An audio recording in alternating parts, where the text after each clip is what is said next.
Bus train লঞ্চে রাজধানী ছাড়ছে মানুষ, উপেক্ষিত স্বাস্থ্যবিধি, বিভিন্ন স্থানে তীব্র যানজট। করোনার সর্বোচ্চ মৃত্যু, 24 ঘন্টায় 231 জনের প্রাণহানি, বেড়েছে সংক্রমণ হারও। ভ্যাকসিন সহ উৎপাদনে রাজি নয় চীন বা রাশিয়া, স্থানীয়ভাবে শুধু বোতলজাতের সায়। কোরবানি পশুর হাট চড়া, বর্জ্য অপসারণে পলিব্যাগ দেবে ঢাকার 2 সিটি কর্পোরেশন।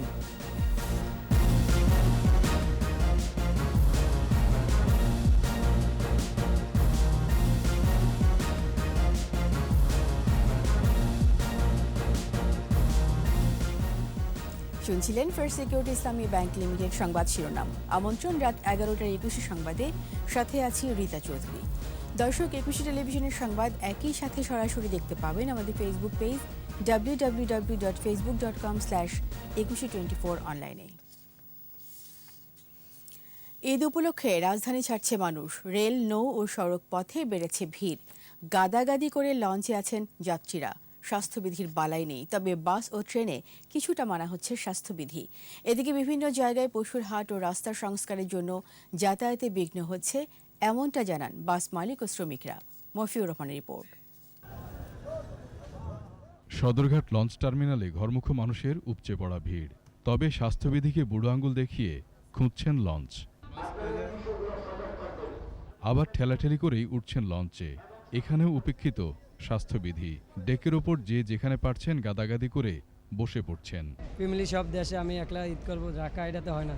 লঞ্চে তো কালকে রাত্রে 2টা বাজে আইছি। এরকম গাদাগাদি এবং বাড়তি ভাড়া নেওয়ায় ক্ষোভ জানালেন অনেকেই। তবে লঞ্চ সংশ্লিষ্টরা বলছেন স্বাস্থ্যবিধি মেনেই লঞ্চ ছাড়ছেন তারা।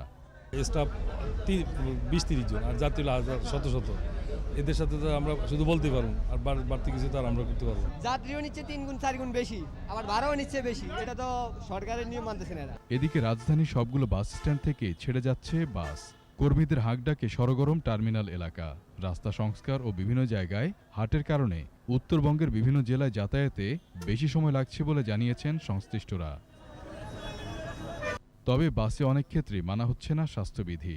না, সেটা মোটামুটি বাসাতে বের হওয়ার সময় স্যানিটাইজার মাইক খেয়েছি, আর মাস্কটা তো সাথেই আছে। একটু ঘামাই গেলাম, তার কারণে মাস্কটা খুলে ফেলছি আর কি। যাত্রী নাই, তেমন একটা যাত্রী নেই। যাত্রী সুবিধা কিন্তু আমরা মালিক পক্ষ এবং কিংবা আপনার যে পরিবহন যারা আছি তারা আমরা সুবিধা হয়। গ্রামের বাড়িতে যেতে পারার আনন্দ শিশুদের চোখে মুখে। আর আমার মামা। কমলাপুর রেল স্টেশনে কমিউটার ট্রেনের টিকিটের জন্য যাত্রীদের ভিড়। অনেকেই অপেক্ষা করছেন ভোর থেকে। ভোর 6টার থেকে আমি এখানে অপেক্ষা করছি। শুধু এখানে আমি না, এখানে প্রায় লোকই 6টা-7টার মধ্যে আসছে। অনলাইনে প্রায় 2 ঘন্টা 3 ঘন্টা ট্রাই করার পরেও টিকিট পাওয়া যায়। এখন বাধ্য হয়ে ঈদের পরের দিন আসতে হবে, যেভাবে হোক আসতে হবে আমাদের। এদিকে টিকিট ছাড়া কেউই ঢুকতে পারছে না রেল স্টেশনে। প্রবেশ পথেই স্বাস্থ্যবিধি মানার বাধ্যবাধকতা। ট্রেনে স্বাস্থ্যবিধি মেনেই বসছেন যাত্রীরা। বলছেন স্বজনদের সাথে ঈদ উদযাপনের জন্যই লকডাউনের কথা জেনেও এই যাত্রা। ফিরবো ইনশাল্লাহ 22 তারিখ। লকডাউন তো দিয়ে দিছে, তো তারপর ইনশাল্লাহ দেখা যাক কি অবস্থা হয়। আমাদের ডাবল সিটেই, কিন্তু আমরা হাজব্যান্ড ওয়াইফ, সো পাশাপাশিই বসছি। স্টেশন ম্যানেজার বলছেন এবার ট্রেনের টিকিট শতভাগ অনলাইনে বিক্রি হওয়ায় কাউকে স্বাস্থ্য ঝুঁকিতে পড়তে হচ্ছে না। ট্রেনের অর্ধেক আসন বিক্রি হবে, সেই মোতাবেক আমাদের অর্ধেক আসনের টিকিট বিক্রি হচ্ছে। আমরা কোনো অবস্থাতেই স্বাস্থ্যবিধি লঙ্ঘন করতে দেব না। এবার প্ল্যাটফর্মে নেই বাড়তি মানুষ, সময় হলেই হুইসেল বাজিয়ে ছেড়ে যাচ্ছে ট্রেন। মফিউর রহমান, 21 টেলিভিশন, ঢাকা। এদিকে ঈদে ঘরমুখী মানুষ, অতিরিক্ত যানবাহনের চাপ সড়ক মহাসড়কে। কোথাও দেখা দিয়েছে যানজট। ঘাটগুলোতেও যানবাহন ও যাত্রীদের উপচে পড়া ভিড়। ঢাকা টাঙ্গাইল বঙ্গবন্ধু সেতু মহাসড়কে দীর্ঘ যানজটের সৃষ্টি হয়। হাইওয়ে পুলিশ জানায় যানবাহনের চাপ বেড়ে যাওয়ায় সার্বক্ষণিক কাজ করছেন তারা। সকাল থেকে গাজীপুরে ঢাকা টাঙ্গাইল ও ঢাকা ময়মনসিংহ মহাসড়কে বেড়েছে যানবাহনের চাপ। অতিরিক্ত ভাড়া আদায়ের অভিযোগ যাত্রীদের। এদিকে মুন্সিগঞ্জের শিমুলিয়া ঘাটে বেড়েছে মানুষ ও যানবাহন। আর মানিকগঞ্জের পাটুরিয়া দৌলতদিয়া ঘাটে যানবাহনের চাপ থাকলেও ফেরি চলাচল স্বাভাবিক।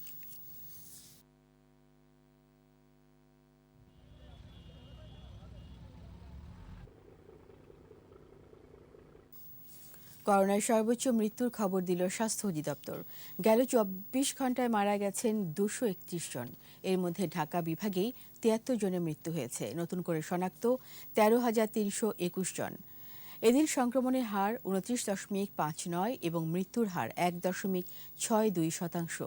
বিস্তারিত জানাচ্ছেন মোহাম্মদ নুরুন্নবী। স্বাস্থ্য অধিদপ্তরের সংবাদ বিজ্ঞপ্তি বলছে 231 জনের মৃত্যুর মধ্য দিয়ে মোট মৃত 18,125। 46,451 জনের নমুনা পরীক্ষায় নতুন শনাক্ত হয়েছে 13,321। মোট শনাক্ত 11,17,310। নতুন 9,335 জন সহ সুস্থ হয়েছে 9,41,343 জন। পরীক্ষার বিপরীতে দৈনিক সংক্রমণ হার 29.59%, সুস্থতা 84.25%। 24 ঘন্টায় সবচেয়ে বেশি মারা গেছে ঢাকা বিভাগে 73 জন, খুলনা বিভাগে 57, চট্টগ্রাম বিভাগে 43 জনের মৃত্যু হয়েছে। সবচেয়ে বেশি মৃত্যু 61 থেকে 70 বছরের মধ্যে 74, 71 থেকে 80 বছরের মধ্যে 44 এবং 51 থেকে 60 বছরের মধ্যে 43 জনের। করোনায় পুরুষের মৃত্যুর হার 69.26% ও নারী 30.76%। মোহাম্মদ নুরুন্নবী, 21 টেলিভিশন, ঢাকা। করোনা ও উপসর্গ নিয়ে একদিনে দেশে 21 জেলায় 169 জনের মৃত্যু হয়েছে। গাজীপুর, কুষ্টিয়া, বরিশাল সহ বিভিন্ন জায়গায় বেড়েছে শনাক্তের হার, তবে কমেছে রাজশাহীতে। প্রতিনিধিদের সহায়তা আরও জানাচ্ছেন সমর ইসলাম। বরিশাল শেরেবাংলা মেডিকেল কলেজ হাসপাতালে করোনা ও উপসর্গে একদিনে মারা গেছে 12 জন। নতুন রোগী ভর্তি হয়েছে 46 জন। শনাক্তের হার 45.74%। ময়মনসিংহ মেডিকেল কলেজ হাসপাতালের করোনা ইউনিটে 24 ঘন্টায় 15 জনের মৃত্যু হয়েছে। এর মধ্যে 5 জন করোনা পজিটিভ ও বাকিরা উপসর্গ নিয়ে মারা গেছেন। রাজশাহী মেডিকেল কলেজ হাসপাতালের করোনা ইউনিটে আরও 14 জনের মৃত্যু হয়েছে। একদিনের ব্যবধানে 8.9% কমে শনাক্তের হার 18.59%। বগুড়ায় একদিনে মারা গেছে আরও 17 জন। সংক্রমণ বেড়ে 34.21%। কুষ্টিয়া করোনা ডেডিকেটেড হাসপাতালে একদিনে আরও 14 জনের মৃত্যু হয়েছে। নতুন করে আক্রান্ত হয়েছে 204 জন। শনাক্তের হার বেড়ে 28.29%। 24 ঘন্টায় করোনা উপসর্গ নিয়ে সাতক্ষীরা মেডিকেল কলেজ হাসপাতালে চিকিৎসাধীন অবস্থায় মারা গেছে 7 জন। গাজীপুরে মারা গেছে 5 জন। নতুন আক্রান্ত 284 জন। শনাক্তের হার 52.98%। ফরিদপুর বঙ্গবন্ধু শেখ মুজিব মেডিকেল কলেজ হাসপাতালের করোনা ডেডিকেটেড ইউনিটে মারা গেছে 6 জন। নতুন শনাক্ত 196 জন। চট্টগ্রামে মারা গেছে আরও 6 জন। আক্রান্ত 765 জন।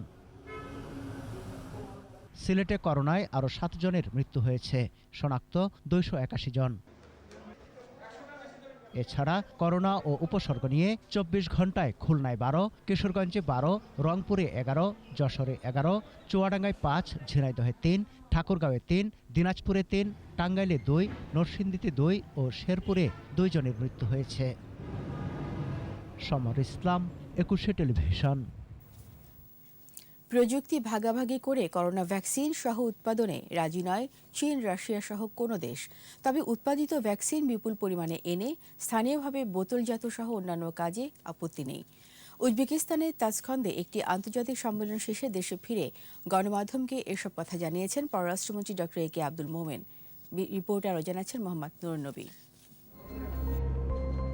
দেশে 80% মানুষকে ভ্যাকসিন দেবার পরিকল্পনা সরকারের। মাঝে কিছুটা সংকট থাকলেও এখন ভ্যাকসিন সরবরাহে কোনো বিঘ্ন হবে না। আলোচনায় ছিল স্থানীয়ভাবে টিকা উৎপাদনের। ভ্যাকসিন ডিপ্লোমেসির বেড়াজালে এবার স্পষ্ট হলো এর প্রযুক্তি হাতছাড়া করতে রাজি নয় কেউই। মধ্য ও দক্ষিণ এশিয়া আঞ্চলিক যোগাযোগ, চ্যালেঞ্জ ও সম্ভাবনা শিরোনামে 40টি দেশের সম্মেলনের বিষয়ে জানাতে গণমাধ্যমের মুখোমুখি হন পররাষ্ট্রমন্ত্রী।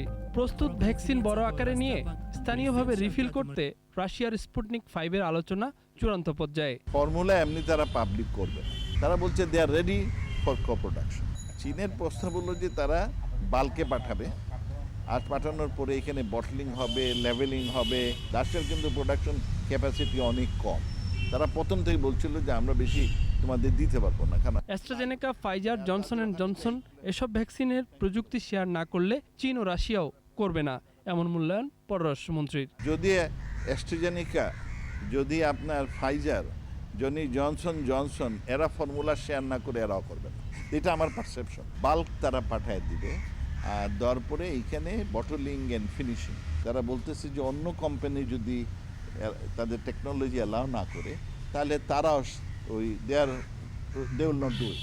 দে want everybody should get it, the technology share, but until the others are doing it, তারা ওই একই নিয়মে চলবে। বাস্তুচ্যুত রোহিঙ্গাদের প্রত্যাবর্তনে সহযোগিতা দিতে রাজি থাকলেও চীনের মতো ত্রিপাক্ষিক উদ্যোগ গ্রহণে রাজি নয় রাশিয়া। অপরদিকে সামরিক সরকার ক্ষমতায় আসায় চীনের ত্রিপাক্ষিক উদ্যোগে কোনো সাড়া দিচ্ছে না Myanmar. They are busy in managing and stabilising their authority. এইটা তারা চেষ্টা করতেছে। এই কারণে it is not the appropriate time.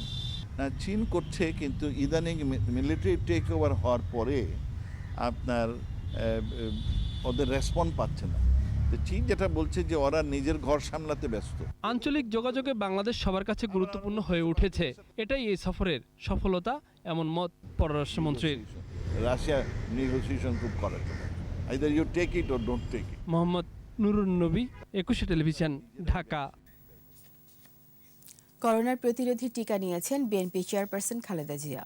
বিকেলে রাজধানী মহাখালীতে Sheikh Russel gastroliver institute and হাসপাতালে টিকা গ্রহণ করেন তিনি। বিএনপি মহাসচিব মির্জা ফখরুল ইসলাম আলমগীর সহ দলের সিনিয়র নেতারা এ সময় উপস্থিত ছিলেন।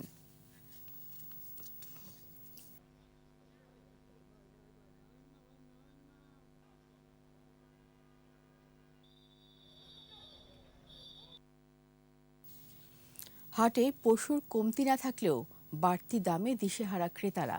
তাদের অভিযোগ, গত বছরের তুলনায় দাম অনেক বেশি, আর খরচ বেড়ে যাওয়াকেই দায়ী করছেন বিক্রেতারা। মেহেদী হাসানের রিপোর্ট। আফতাবনগরের এই সেতু থেকে শুরু করে প্রায় 5 কিলোমিটার এলাকা জুড়ে এ অস্থায়ী হাট। প্রতি বছরই ঈদের সময় 30 থেকে 40 হাজার গরু ছাগল কেনাবেচা হয় এ হাটে। ক্রেতা বিক্রেতা আর গবাদি পশু মিলিয়ে এবারও জমজমাট এ হাট। হাটে প্রচুর গবাদি পশু থাকলেও এবছর দাম অস্বাভাবিক বেশি বলে জানালেন ক্রেতারা। গরু প্রচুর পরিমাণে আছে, কিন্তু গরুর ক্রেতা কম এবং দাম ছাড়ছে না। এই গরু 1,60,000 দাম, এটা 1 লাখ টাকা করে গেছে, আমরা কিনে নিছি। তবে ব্যাপারীরা বলছেন পরিবহন, খাবার, হাটে অবস্থান সব মিলিয়ে গরু প্রতি খরচ 5 থেকে 10 হাজার টাকা পর্যন্ত। ফলে বাড়তি দাম চাইছেন তারা। ওই একটু গরু 2.5 লাখ টাকা 2 লাখ কিনা, এখানে 1,20,000 টাকা বলতে, কি করে বাঁচবো আমরা? বিপদে পড়লে কি ফিরে বাঁচতে যাইতে হবে, তাছাড়া তার উপায় নেই, এমনি তো আর দিয়া যাওয়া যেত না। এদিকে ক্রেতাদের তেমন আগ্রহ না থাকায় বিপাকে ছাগল বিক্রেতারা। গরু নিয়ে টানা ভাড়া, ছাগল বানানোর চাহিদা নেই, বিক্রি করতে পারছি না, তাই আমাদের অনেক সমস্যা হয়েছে, অনেক টাকা লস যাচ্ছে। বিশালে হাটে নিরাপত্তা নিশ্চিত করতে সজাগ পুলিশ। বিক্রেতা বা ক্রেতা কারো কোনো সমস্যা হয় নাই, আশা করতেছি আর কোনো সমস্যা হবেও না। আমরা সেভাবে নিরাপত্তা নিশ্চিত করতেছি। হাটে অর্থ লেনদেনে ব্যাংক ও মোবাইল ফিনান্সিয়াল সার্ভিস ব্যবহারের আহ্বান এই পুলিশ কর্মকর্তার। ব্যাংকে বা বাড়িতে পৌঁছানোর ব্যবস্থা করব। মেহেদী হাসান, 21 টেলিভিশন, ঢাকা। কোরবানি পশু বর্জ্য অপসারণে ঢাকা উত্তর সিটি কর্পোরেশন 4 লাখ এবং দক্ষিণ সিটি কর্পোরেশন 1,20,000 পলিব্যাগ দেবে। পাড়া মহল্লায় জবাই করা পশুর বর্জ্যে যাতে পরিবেশ দূষিত না হয়, সেজন্য প্রতিটি ওয়ার্ডেই বাসিন্দাদের কাছে পলিব্যাগ পৌঁছে দেওয়া হবে। মাহমুদ হাসানের রিপোর্ট। মহামারী কালে আসছে আরও একটি ঈদ। রাজধানীতে বসেছে বেশ কয়েকটি পশুর হাট। কেনাবেচা হচ্ছে বেশ। ঈদের দিন জবাই হবে এসব পশু। প্রতি বছরই কুরবানির বর্জ্য অপসারণের চ্যালেঞ্জ থাকে 2 সিটি কর্পোরেশনের সামনে। এবারও এই চ্যালেঞ্জ মোকাবেলায় কিছু পদক্ষেপ নিয়েছে সিটি কর্পোরেশন। বর্জ্য সংগ্রহের জন্য পলিব্যাগ সরবরাহের পরিকল্পনা আছে এবারও। আমরা 6 লক্ষাধিক উন্নত মানের পলিব্যাগ সরবরাহ করব। এটি আমাদের সম্মানিত কাউন্সিলর এবং আমাদের মাঠ পর্যায়ে যে কর্মী আছে, প্রত্যেক ওয়ার্ডে প্রত্যেক বাড়িতে আমরা এই পলিব্যাগ আমরা পৌঁছে দিব। যারা কোরবানি দিচ্ছে তারা যদি সঠিকভাবে ব্যবহার করে, ওই এক পলিব্যাগে ওই 2 গরুর উচ্ছিষ্ট বর্জ্য বিশৃঙ্খল ভাবে যে এই বর্জ্যগুলো পড়ে, এগুলো যেন না পড়ে তার ব্যবস্থা করা যাবে। কাউন্সিলরদের মাধ্যমে পলিব্যাগ নগরবাসীর কাছে পৌঁছে দেবে সিটি কর্পোরেশন। এরই মধ্যে অনেক এলাকায় কোরবানির বর্জ্য সংগ্রহের জন্য পলিব্যাগ বিতরণ শুরু করেছেন কাউন্সিলররা। কাউন্সিলরদের অভিযোগ সিটি কর্পোরেশন চাহিদার তুলনায় পরিমাণে পলিব্যাগ কম দেয়। বড় ওয়ার্ডের মধ্যে একটি ওয়ার্ড, এখানে প্রায় 5 লক্ষ লোকের বসবাস।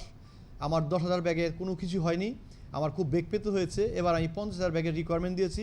যখনই নাকি রাস্তা পাশে সেই হলুদ কালারের সিটি কর্পোরেশনের ব্যাগ থেকে, তখন আমি বুঝতে পারি যে কুরবানির গরুর বর্জ্য আমাদের কালেক্ট করতে সুবিধা হয়। যারা কোরবানি করবেন তারা পলিব্যাগ না পেলে কাউন্সিলর অফিসে যোগাযোগ করলে কাউন্সিলররাই ব্যাগ সরবরাহ করবে। মাহমুদ হাসান, একুশে টেলিভিশন, ঢাকা। করোনা অতি দ্রুত ছড়ানোর কারণ হয়ে উঠতে পারে পশুর হাট এবং গ্রামমুখী মানুষের স্রোত, এমন আশঙ্কা জনস্বাস্থ্য বিশেষজ্ঞদের। তারা বলছেন এটি হলে সংক্রমণ পরিস্থিতি ভয়ঙ্কর রূপ নেবে। উদ্বেগ জানিয়েছেন স্বাস্থ্যমন্ত্রীও। পশুর হাট ও ঈদ যাত্রায় সবাইকে স্বাস্থ্যবিধি মানার আহ্বান তার। স্মৃতিমণ্ডলের রিপোর্ট। করোনার প্রকোপ দিন দিন বাড়ছে। এমন পরিস্থিতিতে রাজধানী সহ সারা দেশেই বসেছে কোরবানির পশুর হাট, বাড়ছে ক্রেতা সমাগম। আর ঈদ যাত্রায় স্রোতের মতো গ্রামে ছুটছে মানুষ। ঠিকমতো মানা হচ্ছে না স্বাস্থ্যবিধি। তাই কোরবানির পশুর হাট এবং গ্রামে ফেরা মানুষের স্রোত উভয়ই করোনার সুপার স্প্রেডার হয়ে উঠতে পারে বলে আশঙ্কা বিশেষজ্ঞদের। গরু, ছাগল, ভেড়া, মহিষ কোরবানির জন্য, বিক্রির জন্য বিভিন্ন হাটে যাবে, এবং যারা হাটে নিয়ে আসবে তারা আবার গ্রাম থেকে আসা, এবং তারা গরুর সাথে সাথে আবার ভাইরাস নিয়ে আসবে বোনাস দেওয়ার জন্য। দুটো সুপার স্প্রেডিং ইভেন্ট আছে সামনে। তাহলে সেইটা আমাদেরকে যে কোথায় নিয়ে যাবে ঈদের পরে, এটা কি বিস্ফোরণ হবে? এটা নিয়ে আমরা একটু চিন্তায় আছি। আমরা চাই না বিস্ফোরণ হোক। শহর এলাকায় পশুর হাট বসানোর সুপারিশ ছিল না করোনা সংক্রান্ত জাতীয় কারিগরি পরামর্শ কমিটির। তবু খামারিদের আর্থিক ঝুঁকির বিষয়টি বিবেচনায় সীমিত সংখ্যক হাটের অনুমতি দিয়েছে সিটি কর্পোরেশন। সাথে রয়েছে কঠোরভাবে স্বাস্থ্যবিধি মানার শর্ত। কিন্তু ক্রেতা বিক্রেতার বেশিরভাগই এ বিষয়ে উদাসীন। করোনার উপসর্গ থাকলে পশুর হাটে যাওয়া থেকে বিরত থাকার আহ্বান স্বাস্থ্য অধিদপ্তরের। ক্রেতা বিক্রেতা প্রত্যেককেই সঠিক নিয়মে নাক মুখ ঢেকে মাস্ক পরতে হবে। গরু কেনবার জন্য যারা যাবেন তারা অন্তত 3 ফুট দূরত্ব বজায় রেখে তাদের কাজটি করবেন।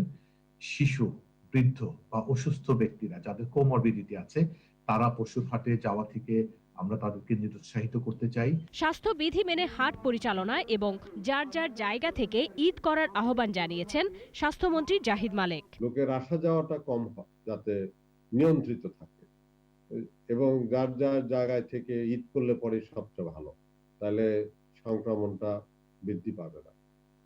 আর যেটা গরুর হাটের বিষয়, যে গরুর হাটটা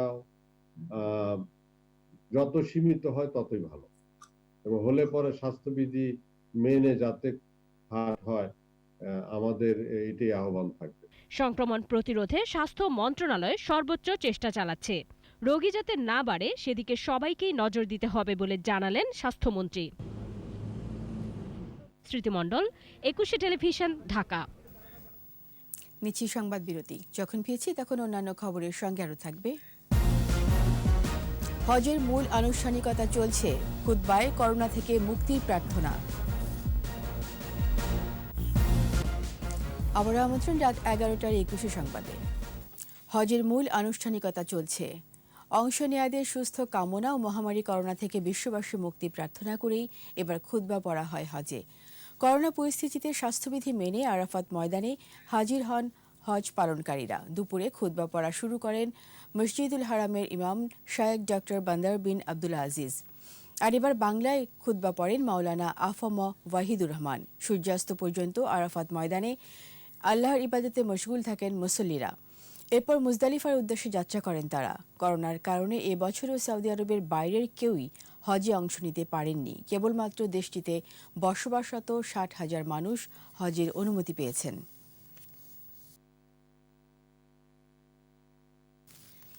লকডাউনে বিএনপি নেতাদের মর্মান্তিক তামাশা বলা প্রসঙ্গে আওয়ামী লীগের সাধারণ সম্পাদক ওবায়দুল কাদের বলেছেন, তারা কখন কি বলে নিজেরাও জানে না। সচিবালয়ে নিজ দপ্তরে ব্রিফিংয়ে তিনি কথা বলেন। বিএনপি নেতারা লকডাউনকে বলেছেন মর্মান্তিক তামাশা। আসলে তারা কখন কি বলতে চান তারা নিজেরাও জানান না। একবার বলেন লকডাউন দরকার, আবার কঠোর লকডাউন দিন, আবার বলে লকডাউনের সমাধান ক্ষতিপূরণ দিন। আসলে নিজেদের বিবেক বুদ্ধি অনুযায়ী না চললে এবং না বললে এমনই হয়। বিএনপি আসলে জনগণের সঙ্গে মর্মান্তিক তামাশা করছে। ভ্যাকসিন নিয়ে বিএনপি নেতারা সমালোচনা করলেও খালেদা জিয়া ভ্যাকসিন নিয়েছেন। বিভ্রান্তি ছড়ানোর জন্য তাদের ক্ষমা চাওয়ার আহ্বান জানিয়েছেন তথ্য সম্প্রচার মন্ত্রী ডক্টর হাসান মাহমুদ। ধানমন্ডিতে আওয়ামী লীগ সভাপতির রাজনৈতিক কার্যালয়ে দলের ত্রাণ ও সমাজ কল্যাণ উপকমিটির আয়োজনে করোনা সুরক্ষা সামগ্রী বিতরণ অনুষ্ঠানে যোগ দেন তিনি। এ সময় বলেন, এরই মধ্যে বিএনপির শীর্ষস্থানীয় অনেক নেতাই টিকা নিয়েছেন, বাকিদেরও টিকা নেওয়ার আহ্বান জানান মন্ত্রী। বেগম খালেদা জিয়াও টিকা গ্রহণ করতে যাচ্ছেন। এইভাবে টিকা নিয়ে বিভ্রান্তি আপনারা যে ছড়িয়েছিলেন, এখন বেগম খালেদা জিয়া সহ যখন সবাই টিকা গ্রহণ করছেন, অতীতে যে বিভ্রান্তি ছড়িয়েছিলেন সেটার জন্য জাতির কাছে একটু ক্ষমা চাওয়া আপনাদের উচিত বলে জনগণ মনে করে। দুস্থ অসহায় মানুষের মাঝে ঈদ উপহার ও খাদ্য সামগ্রী বিতরণ করেছে আওয়ামী লীগ এবং এর সহযোগী সংগঠনগুলো। যতদিন করোনা সংকট থাকবে ততদিন অসহায় মানুষের পাশে থাকার কথা জানান নেতারা। বিস্তারিত জানাচ্ছেন রিয়াজ সুমন। দলীয় সভানেত্রী ও প্রধানমন্ত্রী শেখ হাসিনার নির্দেশে করোনাকালে জনগণের পাশে আওয়ামী লীগ এবং এর অঙ্গ ও সহযোগী সংগঠনগুলো। দেশব্যাপী দুস্থদের দেয়া হচ্ছে খাদ্য ও সুরক্ষা সামগ্রী। ঈদ ঘনিয়ে আসায় ত্রাণ সহায়তায় যোগ হয়েছে নতুন কাপড়, সেমাই, চিনি ও তেল। মিরপুরের বাংলা স্কুল মাঠে বাক প্রতিবন্ধীদের মাঝে ঈদ উপহার এবং খাদ্য সামগ্রী বিতরণ করে বাংলাদেশ আওয়ামী যুবলীগ। যুবলীগ সাধারণ সম্পাদক বলেন, প্রধানমন্ত্রী শেখ হাসিনা প্রতিবন্ধীদের জীবনমান উন্নয়নে যে ভূমিকা রাখছেন তা অনুকরণীয়। করোনাকালে যুবলীগের নেতাকর্মীরা প্রতিবন্ধীদের পাশে থাকবে বলেও জানান তিনি। মাননীয় প্রধানমন্ত্রীর নির্দেশে আমরা এই বাক প্রতিবন্ধী মানুষের পাশে এসে সামান্য প্রধানমন্ত্রী ঈদ উপহার আপনাদের সামনে তুলে দিচ্ছি। ওনার হাতে যতদিন বাংলাদেশ থাকবে ততদিন কোনো প্রতিবন্ধী উপকৃত হবে না। এদিকে মিরপুরের শাহ আলী বালিকা উচ্চ বিদ্যালয় মাঠে ঢাকা 14 আসনের সংসদ সদস্য আগা খানের পক্ষ থেকে অসহায় মানুষের মাঝে ঈদ উপহার ও খাদ্য সহায়তা দেয়া হয়। এছাড়া রাজধানীর কালাচাঁদ সরকারি প্রাথমিক বিদ্যালয় মাঠে দরিদ্র অসহায় মানুষের মাঝে ঈদ উপহার ও খাদ্য সামগ্রী বিতরণ করে ঢাকা মহানগর উত্তর যুবলীগ। রিয়াদ সুমন, 21 টেলিভিশন, ঢাকা। লকডাউন শিথিল করায় মার্কেট ও শপিং মল খোলার সুযোগ পেলেও ঈদকেন্দ্রিক বেচা বিক্রি ভালো হয়নি বলে জানান বিক্রেতারা। তবে কিছু বেড়েছে কসমেটিক্স পণ্যের বিক্রি। তৌহিদুর রহমানের রিপোর্ট। ঈদুল আজহার আর মাত্র একদিন বাকি, তবু শপিং মলগুলোতে তেমন জমেনি বেচা বিক্রি। অনেকটা অলস সময় পার করছেন দোকানিরা। ঈদ আনন্দের অন্যতম উপলক্ষ নতুন পোশাক, কিন্তু বিক্রেতারা বলছেন লকডাউন শিথিল করে শপিং মল খোলার সুযোগ দেয়া হলেও ঈদ কেন্দ্রিক বিক্রি আশানুরূপ হয়নি। কিছুটা হলেও আমরা স্বস্তির নিঃশ্বাস ফেলেছি, বাট আসলে স্বাভাবিক আগের যেই আমাদের বেচা কিনা সেটা বর্তমানে এখন নেই। যেমন পাঞ্জাবি অথবা পায়জামা একটা বা একটা শার্ট বা একটা টি শার্ট, এই টাইপের সেল হচ্ছে আর কি। না, এই এত শর্ট টাইমের মধ্যে রিকভারি পসিবল না। তবে লকডাউনের কারণে দেরিতে মার্কেট খুললেও বিক্রি ভালো হয়েছে বলে জানালেন কসমেটিক্স পণ্যের দোকানিরা। আমাদের বেচা কিনা ভালো, মানে যেটা আশা করছি তার থেকে বেশি ভালো আর কি। এদিকে স্বাভাবিক সময়ের ঈদের মতো ভিড় তৈরি না হলেও রাজধানীর কিছু মার্কেটে স্বল্প সংখ্যক ক্রেতার উপস্থিতি দেখা গেছে। লকডাউন শিথিল করে মার্কেট খুলে দেয় খুশি তারা। লকডাউনে একদম বের হওয়ার ইচ্ছে ছিল না, তারপর বাধ্য হয়ে নিয়ে আসতে হয়েছে। আমার হলুদ পছন্দ, আমার লাল পছন্দ। আমাদের তো ঈদের কেনাকাটা করতে হবে, ঈদের কেনাকাটা না করলে তো আর ঈদ মজার হবে না। সালোয়ার কামিজ কিনছিলাম, বাট লাইক একটু ছোট ছিল, সো দেন আমরা এখানে আসছিলাম একটা সাইজ বড় এর জন্য। যে দরকারি জিনিসগুলো ওগুলোর জন্যই মেনলি বের হয়েছি। এটা যেহেতু একটা অকেশন, যে একটু বের হতে হয়, খুব জরুরি প্রয়োজনে, না বের হলে হয় না। করোনার ঝুঁকি, ই কমার্স বাণিজ্যের প্রভাব ও মহামারীতে বিপুল সংখ্যক মানুষের আর্থিক সক্ষমতা কমে যাওয়ায় মার্কেটগুলোতে ঈদ বাণিজ্য ভালো হয়নি বলে দাবি ব্যবসায়ীদের। তৌহিদুর রহমান, 21 টেলিভিশন, ঢাকা। ধর্ষণের ঘটনায় বাধ্যতামূলকভাবে ডিএনএ টেস্ট 180 দিনের মধ্যে মামলা নিষ্পত্তি সহ উচ্চ আদালতের নির্দেশনার বাস্তবায়ন নেই। বিশেষজ্ঞরা বলছেন, এর ফলে টাকার বিনিময়ে মধ্যস্থতা ও সালিশের মাধ্যমে অপরাধীরা পার পেয়ে যাচ্ছে। গত 5 বছরে নারী ও শিশু নির্যাতন দমন ট্রাইব্যুনালে মামলা হয়েছে 30,272টি। বিস্তারিত শাকির আরজু রিপোর্টে। গাইবান্ধার রামচন্দ্রপুরে এক কিশোরী দলবদ্ধ ধর্ষণের শিকার হয়। পরে ওই কিশোরী মামলা করে। করোনাকালে বেড়েছে ধর্ষণের মতো অপরাধ। আইন ও সালিশ কেন্দ্রের হিসেবে চলতি বছরের জানুয়ারি থেকে জুন পর্যন্ত ধর্ষণের ঘটনা ঘটেছে 673টি, আর ধর্ষণ চেষ্টা হয়েছে 154 জনকে। ধর্ষণের ফলে মৃত্যু হয়েছে 24 জনের। 5 জন আত্মহত্যা করেছে ধর্ষণের শিকার হয়ে। হাইকোর্টের নির্দেশে সুপ্রিম কোর্টের রেজিস্ট্রার জেনারেলে দাখিল করা প্রতিবেদনে বলা হয়েছে, ধর্ষণের অভিযোগে গত 5 বছরে 30,272টি মামলা আদালতে দায়ের হয়েছে। আর পুলিশের পক্ষ থেকে দাখিল করা প্রতিবেদনে বলা হয়েছে, মামলার সংখ্যা 26,000-এর কিছু বেশি। আইনজ্ঞরা বলছেন, ধর্ষণের মামলা বাড়ছে। ধর্ষণের পর গ্রাম্য সালিশ ও মধ্যস্থতায় অপরাধীরা পার পেয়ে যাচ্ছে। এক্ষেত্রে মানা হচ্ছে না উচ্চ আদালতের নির্দেশনা। ধর্ষণের ঘটনাগুলো যাতে টাকা বা অন্য কোনো কিছুর বিনিময়ে সালিশ না হয়, সেই জন্যই কোর্ট সংশ্লিষ্টদেরকে অর্ডার দেন। 2016 সালে হাইকোর্ট 18 দফা নির্দেশনা দিয়ে রায় দেন। ওই রায়ের নির্দেশনায় বলা হয়, ধর্ষণ বা যৌন নিপীড়নের পর সব ঘটনায় বাধ্যতামূলকভাবে ডিএনএ পরীক্ষা করতে হবে। তবে বেশিরভাগ ক্ষেত্রে ওই নির্দেশনা বাস্তবায়ন নেই। কথা ছিল যে যারা তদন্ত করবেন এখানে মহিলাদেরকে থাকতে হবে, মহিলা পুলিশের উপস্থিতিতে করতে হবে সবকিছু। ডিএনএ টেস্টের কথা বলা ছিল, 180 দিনের মধ্যে মামলা শেষ করার কথা বলা ছিল। এখন যে কোনো রেপের ক্ষেত্রে বেশিরভাগ ক্ষেত্রে দেখা যায় যে এটা গ্রাম্য সালিশের মাধ্যমে কি বলবো একটা মিটমাট, যেটা সম্পূর্ণরূপে অ্যাকচুয়ালি বেআইনি একটা ব্যাপার। উচ্চ আদালতের এসব নির্দেশনা বাস্তবায়ন চেয়ে রিট করেছিল আইন ও সালিশ কেন্দ্র। তবে মহামারীর জন্য সব বিবাদীদের প্রতিবেদন দাখিল হয়নি বলে জানান আইনজীবীরা। শাকেরা আরজু, 21 টেলিভিশন, ঢাকা। রূপপুর বালিশকাণ্ড মামলায় পাবনা গণপূর্ত বিভাগের সাবেক নির্বাহী প্রকৌশলী সহ 7 জনের জামিন কেন বাতিল হবে না জানতে চেয়ে রুল জারি করেছেন হাইকোর্ট। বিচারপতি নজরুল ইসলাম তালুকদার ও বিচারপতি এস.এম. মুজিবুর রহমানের বেঞ্চ এই রুল দেন। বালিশকাণ্ডে জড়িত থাকার অভিযোগে 2019 সালের 12 ডিসেম্বর পাবনায় 4টি মামলা দায়ের করে দুদক। 7 প্রকৌশলী হলেন পাবনা গণপূর্ত বিভাগের সাবেক নির্বাহী প্রকৌশলী মাসুদুল আলম, উপবিভাগীয় প্রকৌশলী আহমেদ সাজ্জাদ খান ও মোস্তফা কামাল, উপসহকারী প্রকৌশলী জহিদুল কবির, শফিকুল ইসলাম এবং সহকারী প্রকৌশলী তারেক ও আমিনুল।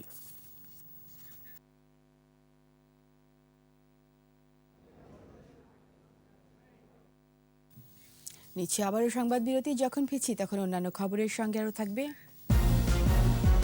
বিশ্বব্যাপী ভয়ানক রূপে ডেল্টা ভ্যারিয়েন্ট, ভ্যাকসিন নেওয়ার পরও থামছে না মৃত্যুর মিছিল। আবার আমন্ত্রণ রাত 11টার 21 সংবাদে। আন্তঃবাহিনী জনসংযোগ পরিদপ্তর আইএসপিআর এর 50 বছর পদার্পণ ও জাতির পিতা বঙ্গবন্ধু শেখ মুজিবুর রহমানের জন্মশতবার্ষিকী উপলক্ষে একটি বইয়ের মোড়ক উন্মোচন হয়েছে। আইএসপিআর পরিদপ্তর কার্যালয়ের সভাকক্ষে কেক কাটার মধ্য দিয়ে প্রতিষ্ঠাবার্ষিকীর অনুষ্ঠান শুরু হয়। এ সময় বঙ্গবন্ধু শেখ মুজিবুর রহমানের সমর দর্শন ও সশস্ত্র বাহিনী শীর্ষক বইয়ের মোড়ক উন্মোচন করেন প্রতিরক্ষা মন্ত্রণালয়ের সিনিয়র সচিব ডক্টর আবু হেনা মোস্তফা কামাল। এর আগে তিনি 50 বছর পদার্পণ উপলক্ষে একটি গাছের চারা রোপণ করেন। আইএসপিআর পরিচালক লেফটেন্যান্ট কর্নেল আবদুল্লাহ ইবনে জায়েদ এ সময় উপস্থিত ছিলেন। আইএসপিআর তার প্রতিষ্ঠার 50 বছর উপলক্ষে একটি অনন্য সুন্দর প্রকাশনা তারা তৈরি করেছে। বঙ্গবন্ধু শেখ মুজিবুর রহমানের সমর দর্শন ও সশস্ত্র বাহিনী, এই সংগঠনটির যে সমস্ত বহুত অসুবিধা দিয়ে আছে সেগুলো দ্রুত যাতে কাটিয়ে উঠতে পারে, এই সংগঠনটি আরও দক্ষ এবং সুচারুরূপে পরিচালিত হয় সেই ব্যাপারে আমরা দৃষ্টি নিবদ্ধ রেখেছি। মহামারী করোনা থেকে দেশের মানুষকে রক্ষা করতে প্রধানমন্ত্রী শেখ হাসিনা বিনামূল্যে টিকা দেওয়ার ব্যবস্থা করেছেন বলে মন্তব্য করেছেন ভোলা ৩ আসনের সংসদ সদস্য নুরনবী চৌধুরী শাওন। সকালে ভোলা তজুমুদ্দিনের শম্ভুপুর ইউনিয়নের অসহায় ও দুস্থদের মাঝে প্রধানমন্ত্রী ঈদ উপহার বিতরণ করেন এমপি শাওন। এ সময় বলেন, দেশ ও দেশের মানুষের সকল বিপদ আপদে পাশে থাকেন প্রধানমন্ত্রী শেখ হাসিনা।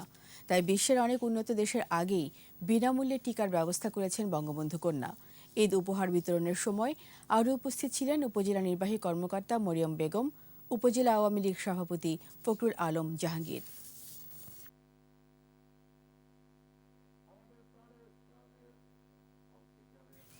শেখ ফজলুল হক মনি, আরজু মনি, ফ্রি অক্সিজেন ব্যাংক যশোরের উদ্যোগে অসহায় ও দরিদ্রদের মাঝে ঈদ উপহার বিতরণ করা হয়েছে।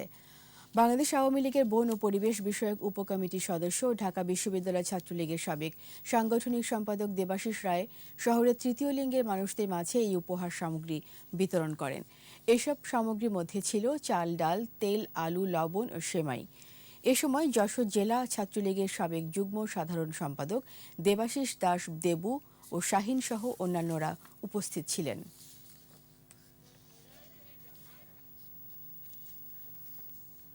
এবার SIBL ব্যবসা বাণিজ্যের খবর।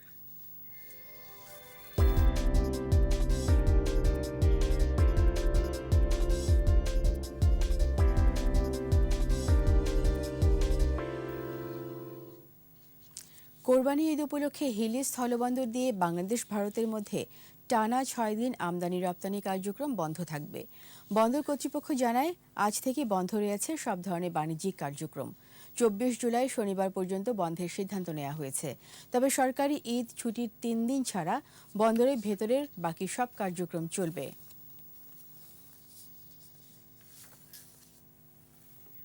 আর এরই সাথে শেষ করছি রাত 11টার 21 সংবাদ। যাওয়ার আগে ফার্স্ট সিকিউরিটি ইসলামী ব্যাংক লিমিটেড সংবাদ শিরোনামগুলো আরও একবার। বাস ট্রেন লঞ্চে রাজধানী ছাড়ছে মানুষ, উপেক্ষিত স্বাস্থ্যবিধি, বিভিন্ন স্থানে তীব্র যানজট। করোনায় সর্বোচ্চ মৃত্যু, 24 ঘন্টা 231 জনের প্রাণহানি, বেড়েছে সংক্রমণ হারও। ভ্যাকসিন সহ উৎপাদনে রাজি নয় চীন বা রাশিয়া, স্থানীয়ভাবে শুধু বোতল জাতের সায়।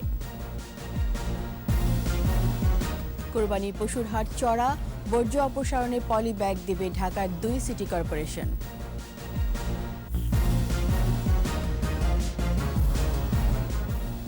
সবশেষ খবর জানতে ডায়াল করুন 2024 নম্বরে, আর ভিজিট করুন 21-tv.com এই ওয়েবসাইটে।